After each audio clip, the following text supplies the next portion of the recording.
Everyone, today, as promised, it's going to be a pretty fun lesson, I think.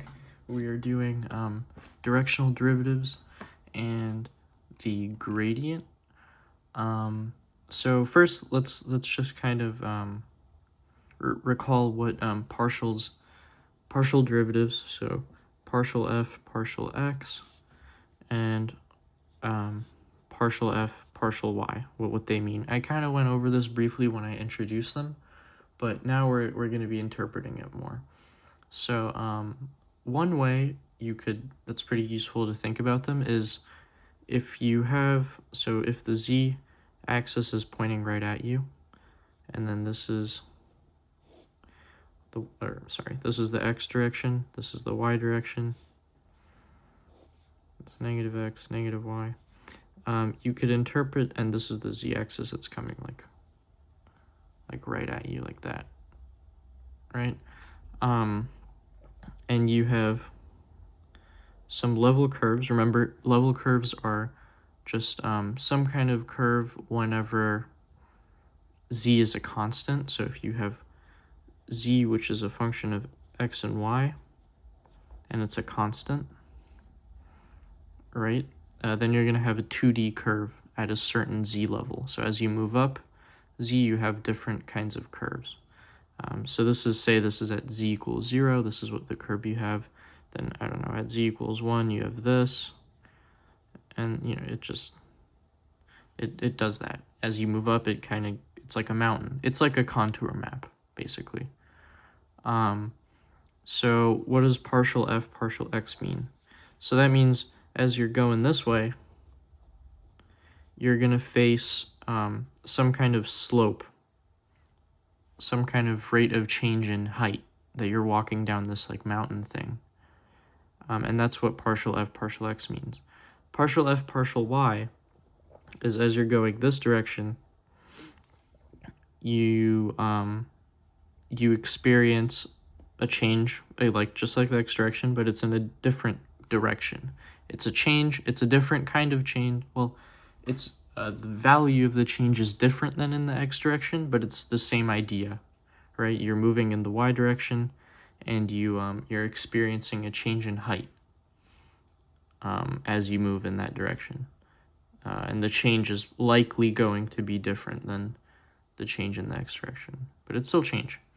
So this begs the question, like, what if we weren't moving in the x or y direction? What if, like, we were going in this direction, or in this direction? This direction is literally just the negative of this change. So is this. But yeah. And we will see that in just a moment. Okay. So yeah, if we have directions that are opposite from what we expect, or that aren't in these traditional axes, how do we do that? Before I move on to that, I think a good way to think about this is if you have like a plane. So if you have a plane that's like, it's like this, and then he's in the form a constant equals ax plus by plus cz, right? And you take the partial with respect to x, you're going to get 0 equals a. You'd have to isolate this z if z is a function of x and y. So then you're going to have partial z, partial x equals a. If you isolate this properly, if z is a function of x and y. You're going to get this. So that means as you're moving in the x direction, the z is changing by this is the change of z relative to x. So if you looked at it from the side, where the y-axis was pointed straight at you, and this is the z-axis, and then this is the x-axis, you'd have a line of slope a, right? Similar to how if you had dy dx, that's the slope that you're facing as you move in the x direction on y, change in y over change in x. So yeah, you could see that as you move this direction, you're facing a line of slope a, and you're going up constantly. So it's just different. You're looking at something in different directions and seeing how it's changing. Okay, so yeah, so derivatives in a specific direction, typically we mean directions other than these kinds of axial directions. We mean that's called a directional derivative because you're going in a certain direction and you're seeing how the derivative is in that direction. So how would you find this? So if you have a unit vector, and you want to move in the direction of this unit vector, and his entries are a comma b, right? And you want to find the derivative in that direction. The rate, so the way you'd find this using the limit definition, you could see how it's related to typical formula, like formal definition of a derivative. It's just a little bit different, so I'll kind of explain this.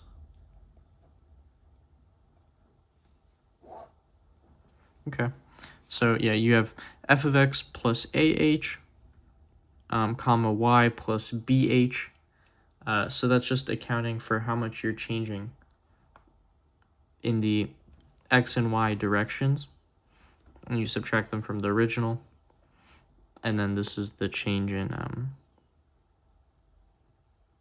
what do you call it, in those directions, and they'll all cancel out and just give you h. So, and then this is denoted, the directional derivative is denoted like this: d in this direction u of f of x comma y.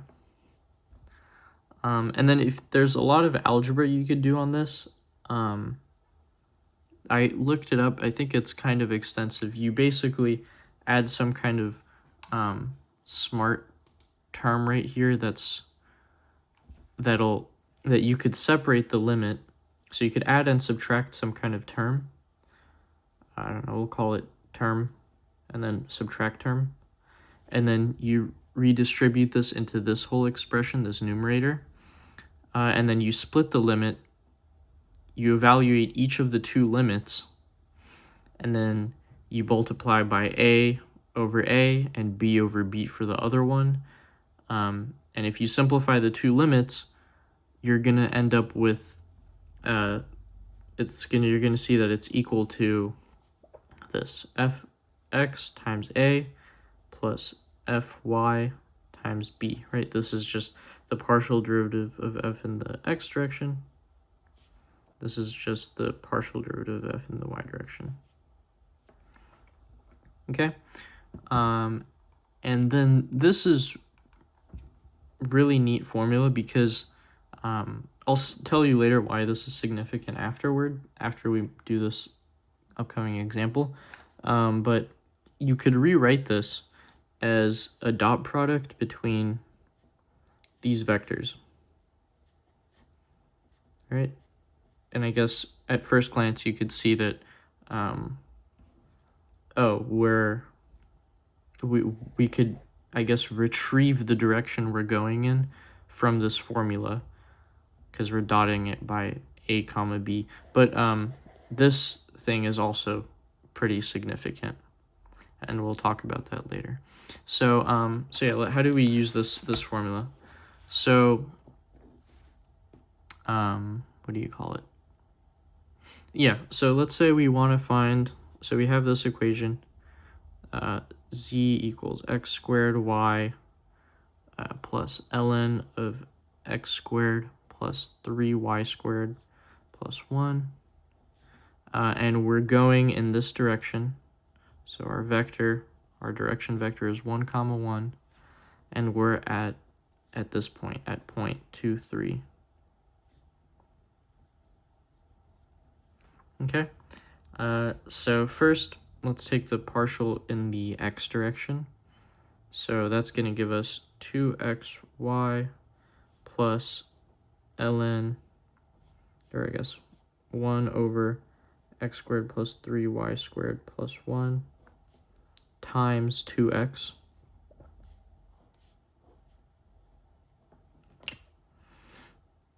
And then this is at f in the x direction. Then f in the y direction is going to be, what is this? X squared plus 1 over x squared plus 3y squared plus 1 times, it's just going to be a 6y. Okay? And now notice that this vector is not a unit vector, so you have to convert him into a unit vector. So he's going to become this, you could 1 squared plus 1 squared, that's 2. The root of that is root 2, so you divide it by that, and that's our unit vector. Okay, and now we have to plug in the point we're at into here. So you're going to get 2 times 2 times 3, that's 4 times 3, that's 12.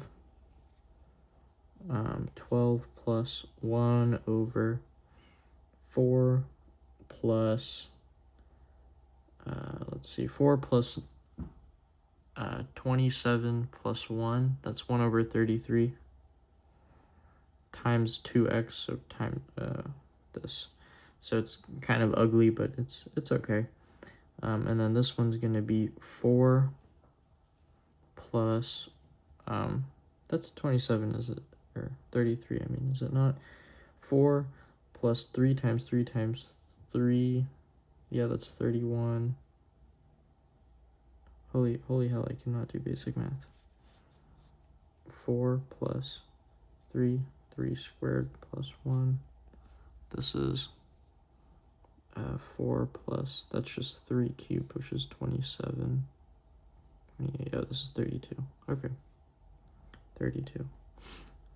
And then 6 times that is 18 over 32. You could simplify this. You're going to just have 12 plus, what is that, 1 over 8. And then this is going to be 4 plus 9 over 16. And then you do 12 plus 1 over 8 times 1 over root 2 plus 4 plus 9 over 16 times 1 over root 2, right? We're just plugging them into this formula that we have right here. And then you could simplify that and you'd get your answer. That's the value of the directional derivative at that point in that direction. And yeah, remember that you have to convert this into a unit vector. Okay, so back to the idea that it could be simplified as a dot product. Oh, actually, another important thing is, yeah, so this also makes sense as if you, the unit vector that you're going in the direction of is 1, 0, then this term is going to be y, and then this is going to be x plus h. Okay, so then with these two being equivalent, there's no change. Your y, the change in y is constant, is what it's saying. Well, the change in y is 0, right? Because it goes from x plus ah comma y to f to x comma y. So there's this change here that's missing there, but these are both going to be y. There's no change. So that's just the partial in the x direction, since you're holding y constant. Same thing if you did 0, 1. That's going to become f of x, comma, y plus bh, minus f of x, comma, y, all over h. And you're taking the limit as h approaches 0. And there's no, this is constant. But this is experiencing change. So that just means you're holding x constant, which is the same as a partial in the y direction. Okay, sorry for missing that. My bad. Okay. So yeah, back to the idea of that formula being able to be written as a dot product. So we know what this guy is. That's just the unit vector that you're going in the direction of. But what's this? This is called the gradient vector, and it's written like this. It's like an upside down delta, capital delta, and then it's sitting right next to the f. So if you rewrite the, okay, so let's just kind of do that to them. If you rewrite a dot product, right, that's just this guy, the magnitude of him, times the magnitude of u cosine theta, which is the angle between them. The magnitude of u is just 1 because he's a unit vector. So this could just be rewritten as this. Okay, and cosine theta ranges from -1 to 1, right? So at this guy's minimum, he's going to be at this value. At his maximum, he's just going to be the magnitude of this guy.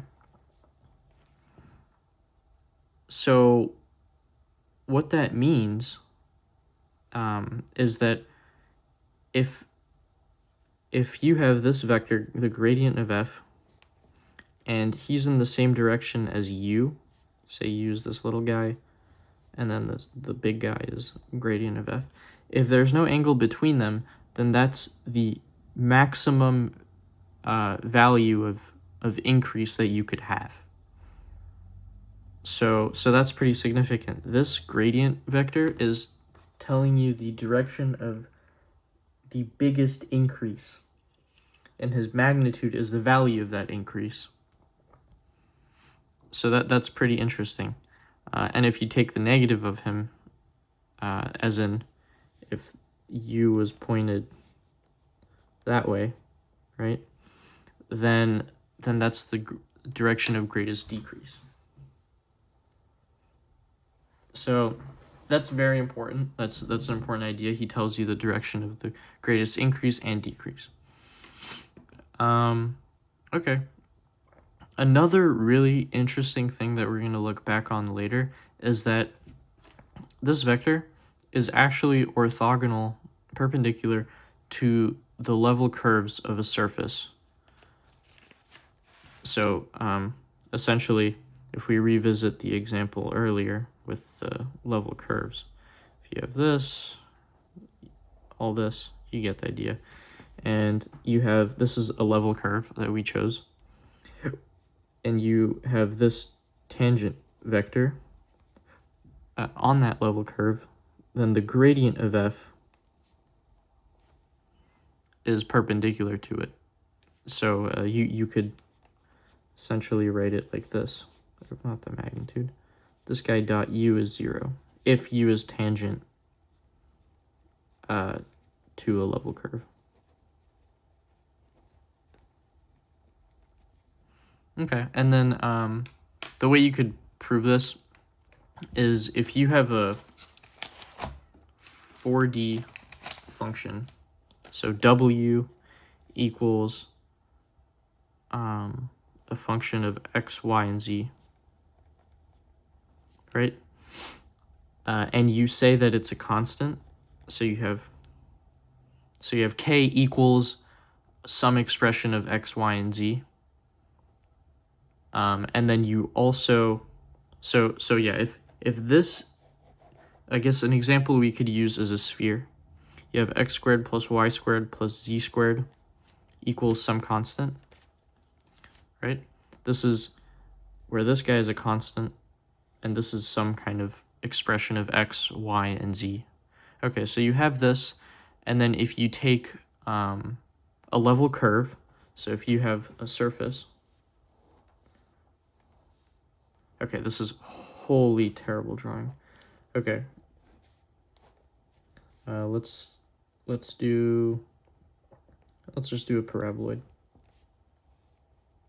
Okay, so you have this paraboloid, and I don't know, you slice them down this line,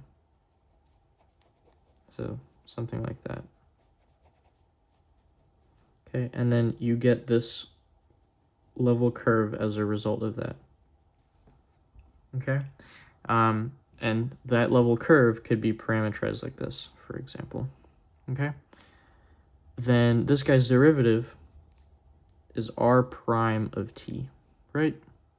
And we learned earlier that the derivative of a parameterized surface is going to give you a tangent vector. Okay, so this vector is pointing along that parameterized curve, that intersection, that level curve, and he's called r prime of t. Okay, now this will be relevant in just a moment. Okay, now let's go back up here.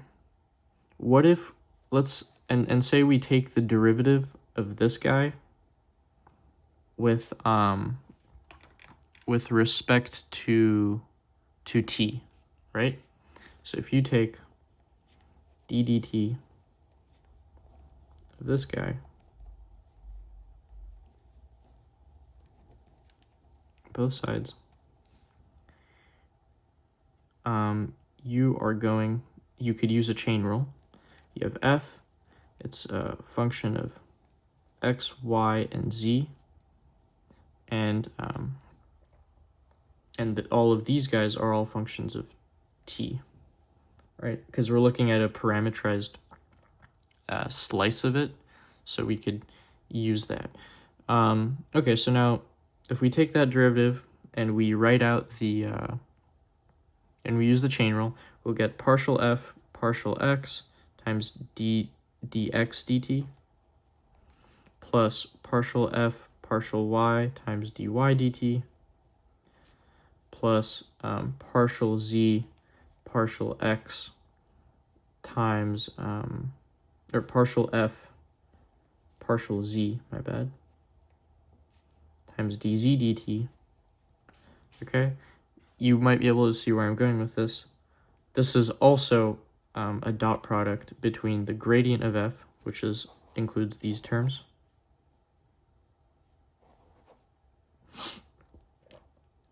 dot dx dt, dy dt, dz dt is this tangent vector.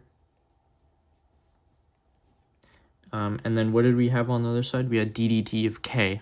K is a constant, so his derivative is 0.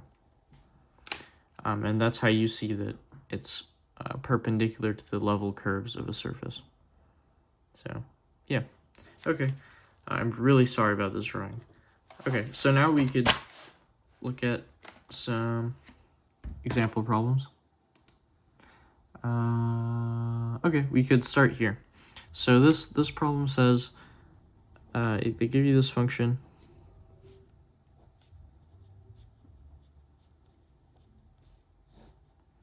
And they're like, find the maximum rate of change of f of xy equals this at the point -2, 1. So we know that the maximum rate of change at any given point could be found, is represented by the gradient vector, right? So if we find that gradient vector and plug in these points and find his magnitude, that's going to be the value of the maximum rate of change. So, okay, let's take our derivative. So gradient of f well, I guess our derivatives. Now, with the, let me just rewrite this just so I could visualize it better. Okay, so if we take the derivative of this guy with respect to x, you're going to get, let's see, half times 7 minus x squared minus y squared, oops, times negative 2x. All right, and then this can cancel with that, and you're going to get negative x times 7 minus x squared minus y squared. And then in the y direction, you're going to get like the same thing, just with y right here.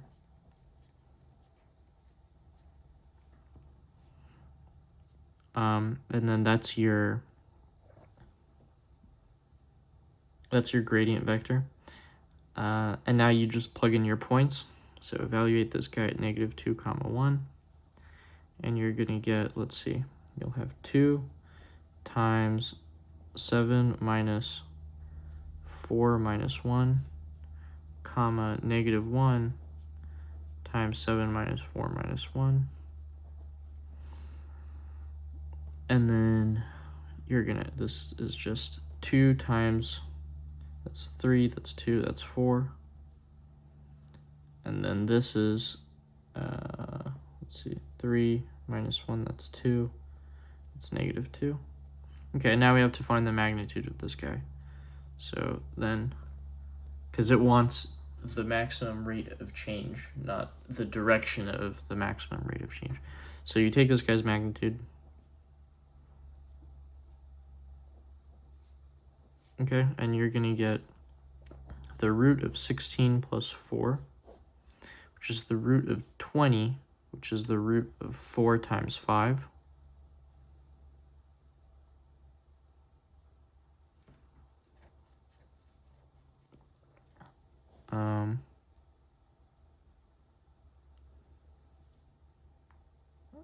Did I do something wrong?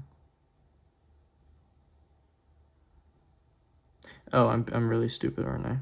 This is minus half. God, I'm making a lot of mistakes today. So you get minus half, so you'll have minus x over 7 minus x squared minus y squared. Right?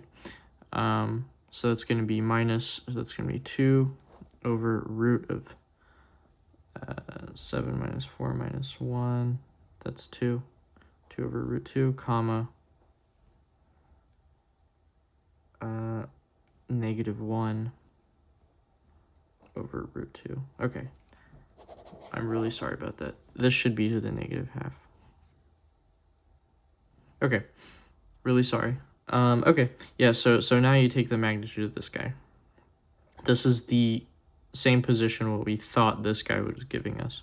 Okay, so this is the true direction of maximum rate of increase. So if you take the magnitude of this guy, you're going to have 4 over 2 plus 1 over 2. That's root 5. Root 5 over root 2. Right, that's root 5 over 2.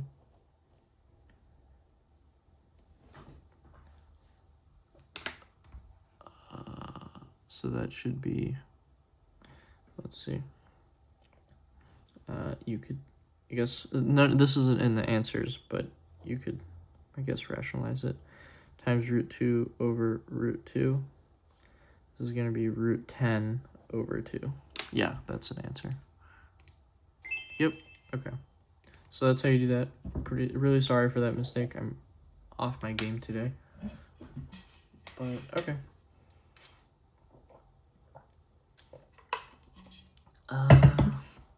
Do you want to take a look at another one of these, or do we want to move on to directional derivatives? Okay, let's just do directional derivatives. Also note, if they wanted the rate of the maximum decrease, then you just, well, I guess its magnitude would still be this. But if they wanted the direction of maximum decrease, you would just stick a negative in front of this vector. And sometimes they do ask that, so be wary of that. Okay, so this problem says find the directional derivative of f of xy equals x e to the y squared plus e to the x plus y at the point 0, 0, so just the origin, in the direction of 3, comma, negative 4. And they give this to you in 3i hat minus 4j hat. So that's my interpretation of it, right? Okay, so we know that the directional derivative, du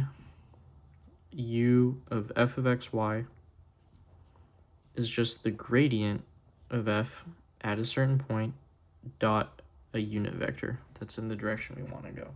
So our unit vector here, it's given to us in a non-unit vector form, so we have to convert it to a unit vector. So if you do that, you're going to have 3 over root of 9 plus 16, root of 25 is 5, comma, negative 4 over 5. So that's our unit vector. Now our gradient of f is going to be, let's see, in the x direction, it's going to be e to the y squared plus e to the x plus y. Right, because that's a chain rule, it's going to be e to the x plus y times 1. Okay, and now in the y direction, you're going to have, let's see, x e to the y squared times 2y. So 2xy e to the y squared. That's just a chain rule. Plus e to the x plus y is what it should be. Right? Yeah. Okay. And then if you plug in the points you're at, so 0, 0, you're going to get e to the 0 plus e to the 0, comma, this whole term is 0, 2 times 0 times 0, e to the 0 plus e to the 0. So this is just 1 plus 1, that's 2. This whole thing is 0. So that's our vector. So this, if we go back to here, gradient of f dot u is 2, comma 1 dot 3/5, comma, negative 4/5. So this is going to be 6 over 5 minus 4 over 5. So our answer is 2/5. Yep. So yeah, these problems are also pretty easy. They basically are telling you what to find. This next one is a little bit different. Like, in essence, it's the same thing as what we just did, but it's worded differently, and sometimes they do this. So it's important that you realize how to do this. Okay, so they tell you the depth of a lake at the point x, comma, y is 3x squared y plus 5y squared feet. So this is a function of x and y, and it models depth of the lake. And x and y are measured in miles. If a boat that's at the point 2, 1 is sailing in the direction of the vector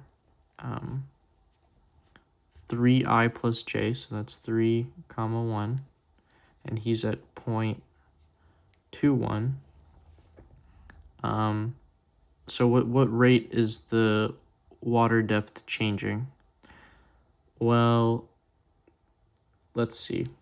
So what you would be doing is it's literally the same thing. You take a directional derivative because you're going in a certain direction, and you're and then the depth is changing in that direction that you're going in, and that's what it wants. So it's again a directional derivative, which we know is denoted like this: du of f of x, comma, y.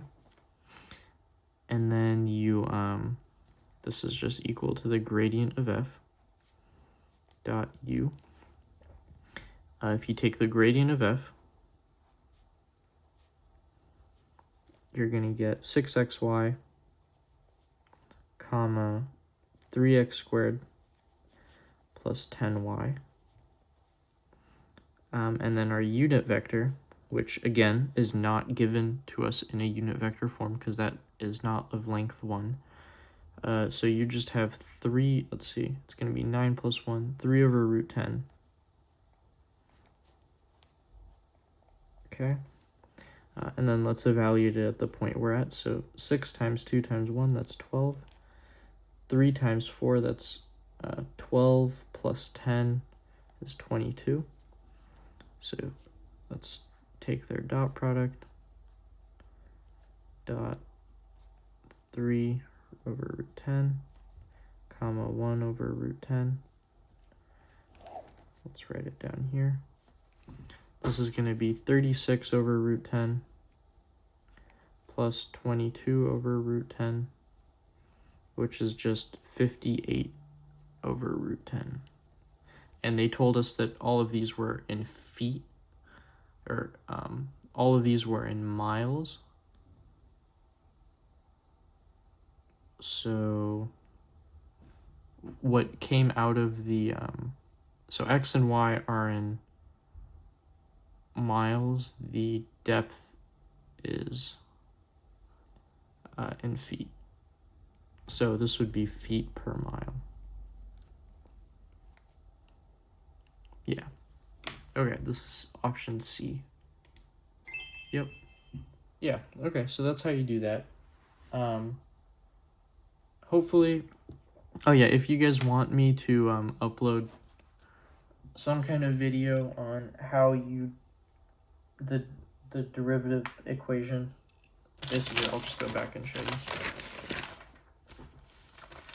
Yeah, if anyone wants the exact math on how you go from this equation down to this, all that algebra, I can upload it, just let me know and I'll do that.